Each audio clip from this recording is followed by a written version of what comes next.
Wow! Wow! Wow! Oh my god! Those lasers are rubbish.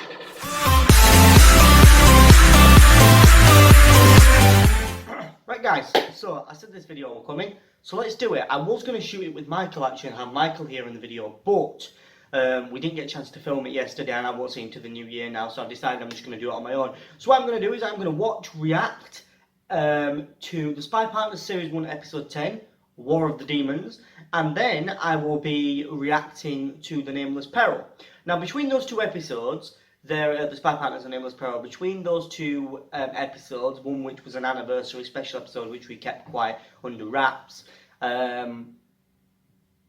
until after we practically filmed it. But yes, so what it is we have 5 years filming experience between the two episodes. So now that I've done my little intro, we're going to start watching episode 10 of the Spy Partners. Survive. Wow. I mean, we cannot survive through the turning. I can promise you, the acting in Sean's Back Instinct will not be like this. So this is a previously bit that's at the start of the episode. It's way too long. The clips are too long. It should have just been cut together. There should have been some kind of music with it. I mean, that's a lot of rubbish. Alright, so the opening titles, I can tell you the Sean's Back Instinct ones are far better than this. They look like they've had more money put into them. I think mainly the reason I don't like the title sequence is there's no correlation with the typography and the show itself. But we'll see what happens now. I think that's what Hangman's on car. Wow! Wow! Wow! Oh my god! Those lasers are rubbish. Same for me. I mean, oh wow, I mean, the demon moved with the camera.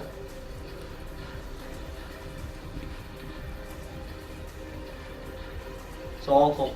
Awful. This is awful. This is awful.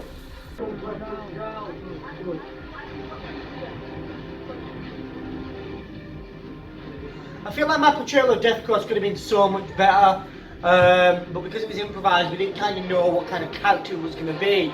And when it came to writing Death Cross for Sean's Back Instinct, I really wanted to make him more of a rounded character because it's the same Death Cross, but he doesn't really have a motive in Series 1. But Sean's Back Instinct kind of rectifies that.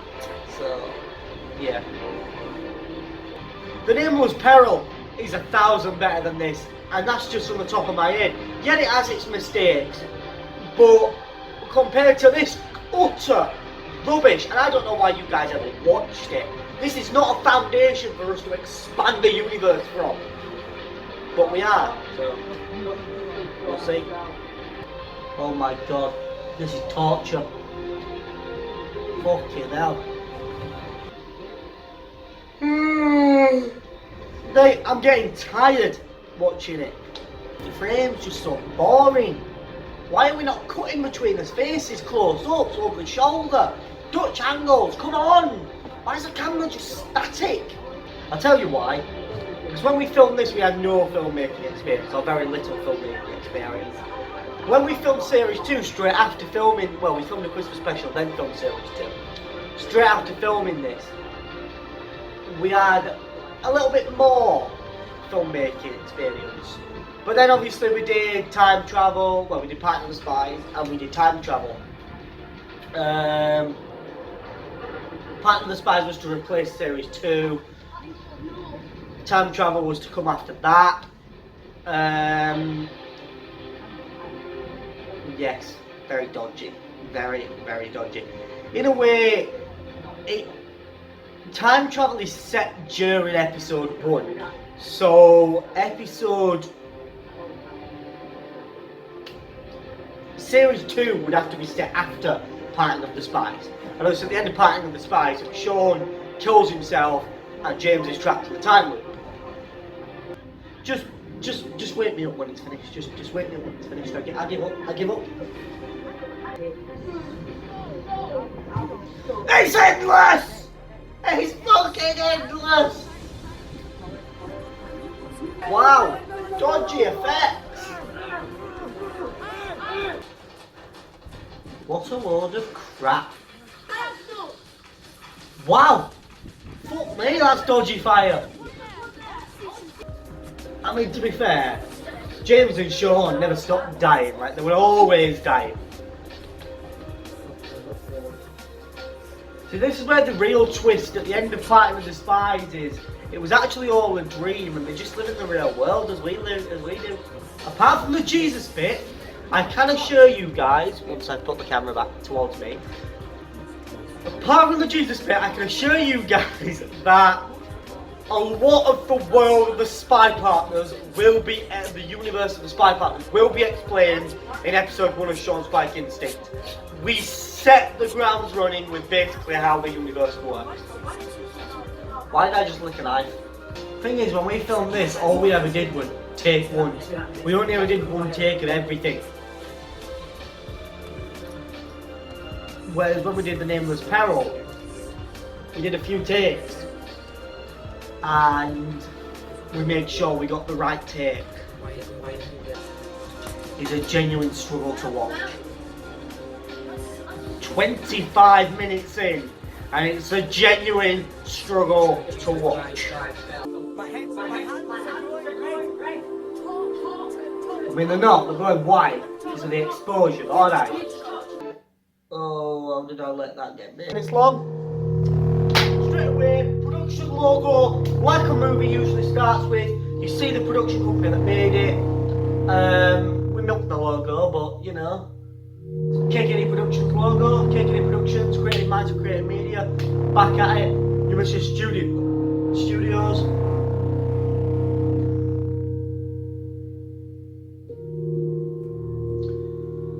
So this was, you know, we wanted to make it look different.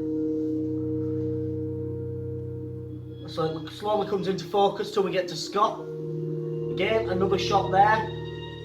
This was Scott's idea, this opening bit, with James on his own, and I mean, that could have probably been lit a bit better, but it was quite dark where we were shooting, and the colour grading made it blue, but there's a slight mistake here where we don't see him slide fully. It jumps slightly, but we covered it up slightly, so we got away with it. This is quite a good way to start it. I like the fact that it just cuts, it goes slow all of a sudden, and then obviously that's when we fade to the Spy Partners for Nameless Peril, which wasn't a film, it was the episode title. You know, we wanted to have the camera move slightly as we're seeing what happens, and obviously then we cut straight to the next moment, which obviously makes sense. It's very overexposed, and he's out of focus there. There's a little trick done here actually. You hear the sirens here, but in the next shot they were gone. So we put them back in briefly.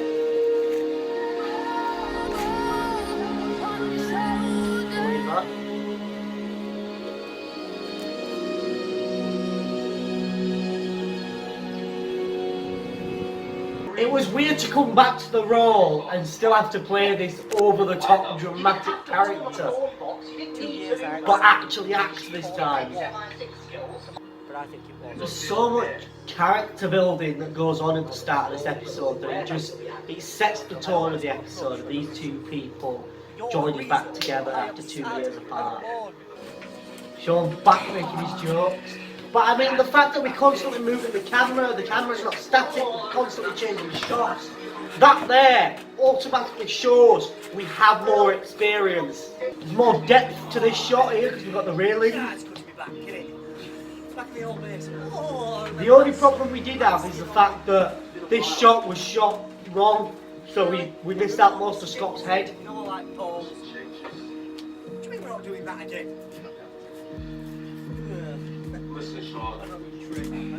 Which annoyed me. And I didn't realise until afterwards and we didn't get a chance to refilm it. It's been a while. But surprisingly, this one was improvised as well. I'll listen, but I'm not necessarily gonna help you because Listen, I don't want to spend the rest of my life on the road.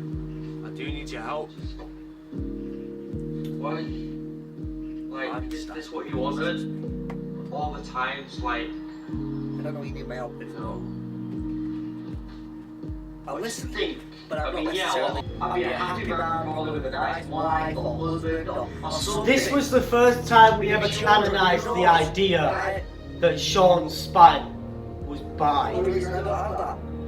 Like, I'm straight, but when I play Sean, I feel that character's bi. Whereas when I play Chris Hayfield, I feel the character is straight. You just feel, as that character, you feel how that character should feel about certain things. You get an idea about how the character should feel. So, Sean coming out there as bi was a big thing, actually. You see, I'm not getting bored watching this. I'm genuinely immersed in this. The acting as well is so much better here. We're not just taking the piss and having a laugh, we are acting. This could get us back in 2096, maybe.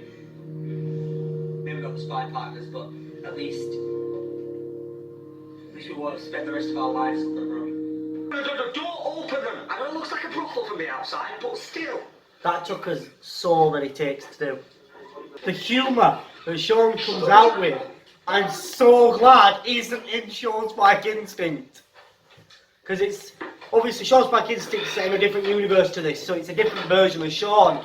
So, he's more serious. He's very much like the James kind of character. This was an interesting shot that didn't quite work. What does it say we should be next? Who did that? I think this way. Alright.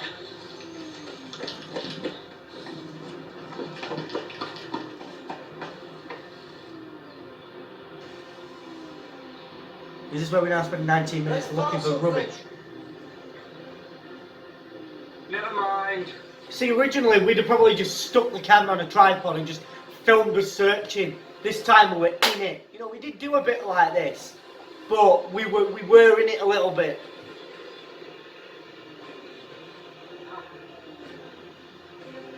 There were a lot more consideration to the frames and the directing of it, as well as the dialogue and the way we were acting, the storyline.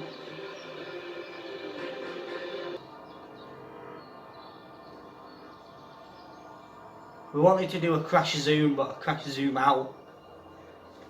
So there is obviously your stereotypical spy partners, weird camera stuff that Scott likes to do, but then you can see the traditional kind of shots that I do with the Dutch angles, and yeah. What was good about this is I go, never mind, just a sun flare, and you've literally just seen a sun flare on the camera, and that was practical. We didn't add that in post, the sun flare was caught on camera, and I didn't realise it until I was editing it, and it's gorgeous. See, that's a good frame. We're right in the centre, you know, it works. Great shot, again, as we walk past, and then instantly, you know, it cuts to where we need to be next.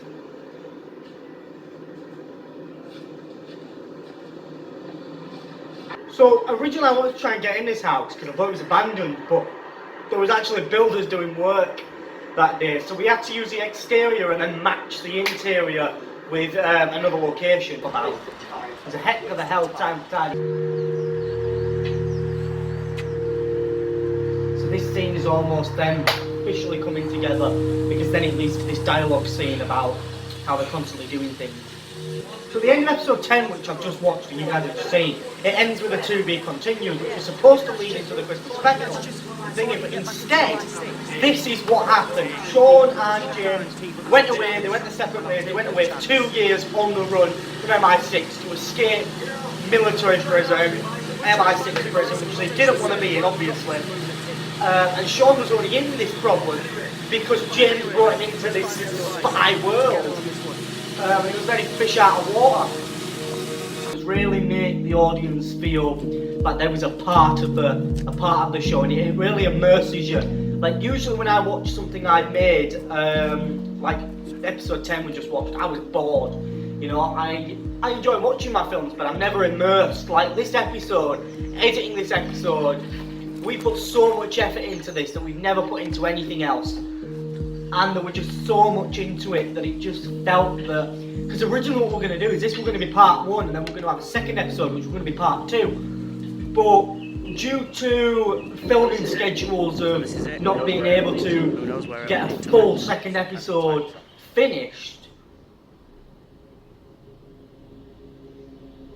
we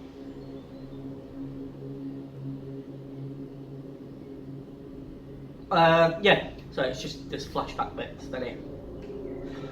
What does that even mean? What does that even mean? Due to not being able to finish another episode, because we had this that was about half an hour-ish long. It took us so long to film on the second day the rest of the stuff that we never actually got a chance to finish finish filming a full other half an hour episode. So this was only around 20 minutes long anyway, so we managed to film another like 15 minutes-ish. But we just decided in the end to just put it together as one continuous film. And one special anniversary episode. And so this was the revival of the Spy Partners for the 5-year anniversary of it. Okay, so this bit, we used actual vodka. We shot at my mum's house because they were on holiday at the time. So I had basically 2 houses to myself. I think Amber was at work, so we had 2 houses to ourselves through the day, which was bizarre. To the spy partners. To the spy partners. Spy partners. That's what's death crust. That's what's death crust. Yeah, so it was actual vodka, and it was a bottle of vodka that me and Amber had, and I can't remember why we had it. I think we bought it for something. I think we'd had his friends over or something, and we bought it for that. But yes, the vodka was very strong, and doing those neat shots. The worst thing is, this was the second take, so we had to do it once, and then we did it again, and it was neat vodka, and I hate doing neat vodka shots. And then obviously, this is supposedly, this bit here is where episode 2 would have picked up. Because originally that last scene was supposed to be that, was going to be the ending, and this would lead to part 2, but we stitched it all into one bigger episode. Filming this was quite interesting because we filmed it from multiple angles, so we were there for a good few hours just filming it from different angles so we could cut between it. Mistakes that we made when shooting the Spy Partners initially was that we never did anything like that. We shot one angle static as it was. We never went back and redid it from different angles so that we could cut between it. Had we have done that, the Spy Partners probably would have looked less amateur. This looks more like, this looks like it's had a good few £100 put into it. In reality, it was me and Scott, that was it. There was no money put into it. I think probably a bus pass, maybe. £4.50 might have been spent on it. I think that's about it. I genuinely think that's about it. Everything else was just stuff we found.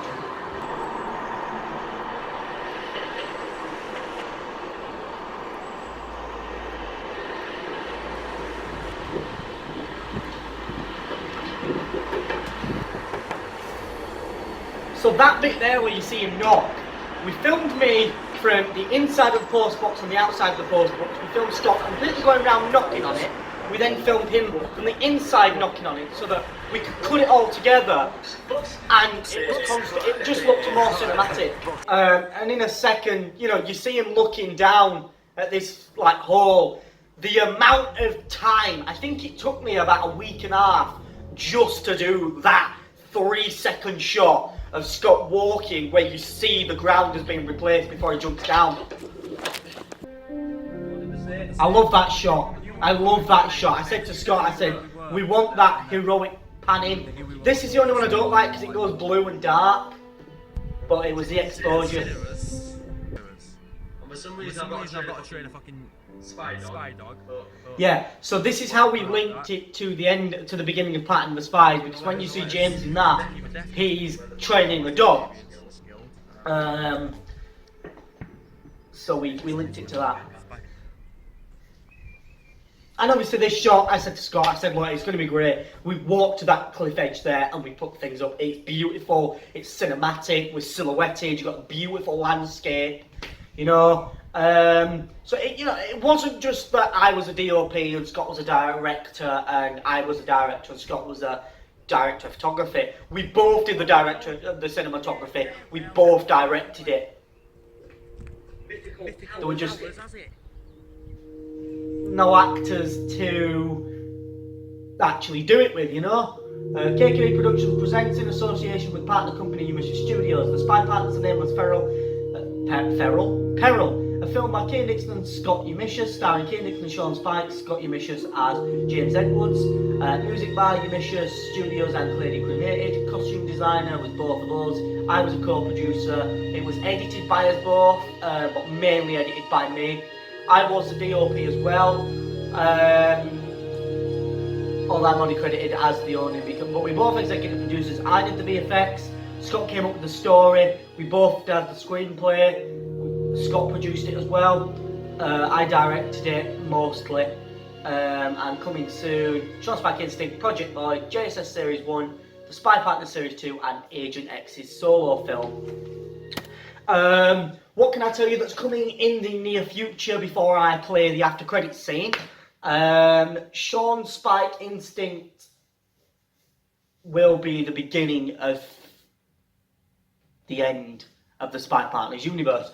At the moment, Agent X is the marked end of the Spy Partners universe, but it's not the end. It's just Agent X's solo film, you know.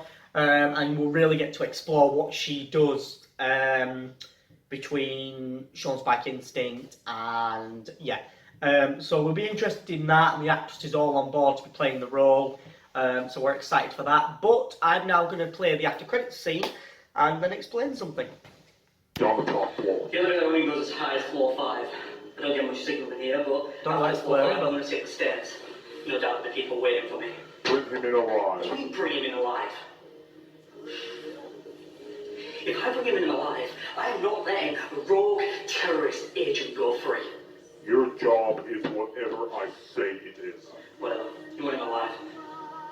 That's your call. If I leave him alive, Just realised the comms probably wouldn't have worked in the lift anyway, but you know. Easiest way I can. As I always do. Right. If you don't mind, I'm nearly on floor 5. Okay. Don't distract me. I wish it was in focus more, but I filmed it without any lights.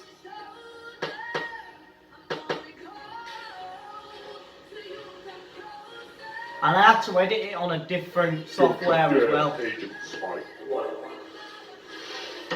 So, obviously, you saw there, Sean kicks the door open and it cuts. The reason for that is because episode 1 of Sean Spike Instinct picks up directly after that scene. The beginning of episode 1 is Sean coming through that door, and yeah, everything goes to chaos. But obviously it'll be shot 10 times better and it won't match up with that. And we probably will reshoot that little bit, so that can be on, and then you see me kick through the door, but we're not too sure whether we're going to do that. Either way, after we're through the door, it'll all be steady cammed as well, so we'll have a steady cam operator for that. But yeah, I'm so excited for bringing Sean Spike Instinct to you guys. This has been almost an hour-long video, watching these 2 half-an-hour episodes, but it has been exciting to see the complete difference. I actually enjoyed watching The Nameless Peril. Occasionally I do like to go back and watch my old work, and watching The Nameless Peril then, I was genuinely immersed, that's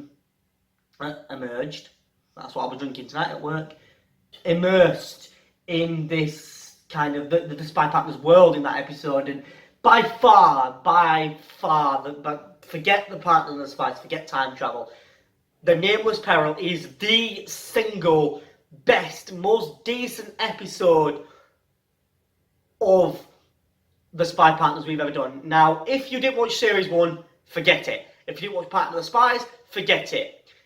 If you didn't watch Time Travel, forget it. Because the Nameless Peril is almost... You don't need to have watched it before. It just... You guys know where it came in the timeline. You don't need to have watched the first series. We kind of explain it. We talk about it. In a way, the Nameless Peril is almost a soft reboot. But it's a continuation as well. That will then lead to Sean Spike Instinct. And Sean Spike Instinct will fully kick off the future of the TSPU. But yeah, thank you guys for watching. If you've enjoyed the video and you'd like me to do more comparison videos where I look at some of my old work compared to my new work, then please do let me know. I will see you guys in the next video. Could be a vlog, could be a video, who knows what I'll be doing. But yeah, thank you guys for watching. Hit that subscribe button if you haven't already, so that we can, you know, 2020 is going to be a big year for us. We're going to be pumping out content constantly, so hit that subscribe button because we want 1K by 2020. Come on, we want to get 1K subscribers by the end of 2020. That is the goal. Of course, unfortunately, we never got to see Batman First Dawn this year. Thanks for watching, guys. Goodbye for now, guys. Goodbye.